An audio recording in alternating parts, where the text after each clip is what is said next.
TTD అదనపు ఈవోగా CH Venkaiah Chowdary బాధ్యతలను చేపట్టారు. ఇక దేవుని సన్నిధిలో సేవ చేసే భాగ్యం దక్కడం చాలా సంతోషంగా ఉందని సిహెచ్ వెంకయ్య చౌదరి తెలిపారు.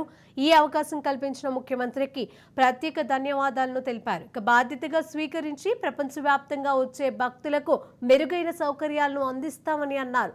అందరి అభిప్రాయాలను స్వీకరించి భక్తులకు ఏది బెస్ట్ అయితే దాన్ని అమలు చేసే ప్రయత్నం చేస్తామని సిహెచ్ వెంకయ్య చౌదరి తెలిపారు.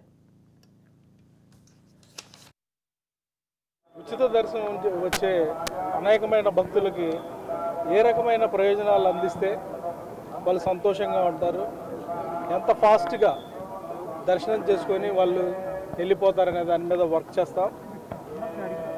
ఈ పని చేసే ప్రాసెస్లో ఖచ్చితంగా ప్రతి డిపార్ట్మెంట్, ప్రతి వింగ్ నుంచి కూడా కోఆర్డినేట్ చేస్తాం. ప్రతి వింగ్ మీద రివ్యూ చేసి ఎక్కడైతే ప్రాసెస్ రిలేటెడ్ స్లోగా ఉంది, బాటిల్ నెక్స్ ఉన్నాయి, వాటి ఇమ్మీడియట్గా ఎలా అడ్రస్ చేయొచ్చు, ఎలా సాల్వ్ చేయగలము అనే దాని మీద వర్క్ చేస్తాం.